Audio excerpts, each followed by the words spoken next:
Bismillahirrahmanirrahim. Tuan-tuan dan puan yang saya muliakan, dengan rasa rendah diri saya menerima amanah yang besar ini,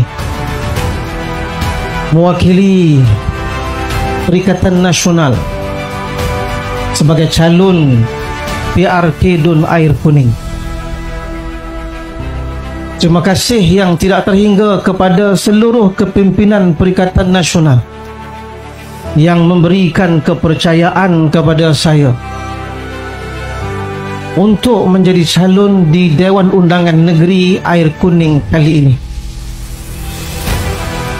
Sesungguhnya ini adalah amanah yang terlalu besar, walaupun belum tahu keputusan menang atau kalah. Untuk menjadi calon sahaja merupakan satu bebanan yang besar.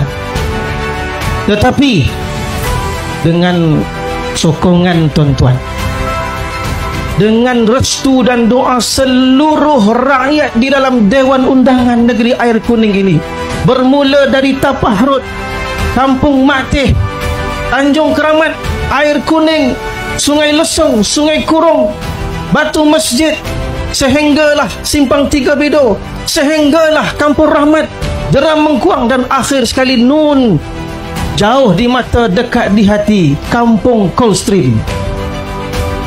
Saya mohon restu dan doa seluruh kawan-kawan rakan-rakan saya, seluruh para pengundi. Mohon kepada Allah agar saya diberikan kekuatan luar biasa untuk berkhidmat di tempat ini, untuk menabur bakti dan jasa di Dun Air Kuning ini. Semoga Allah ampunkan dosa saya dan tuan-tuan semua, merahmati dan memberkati tuan-tuan semua.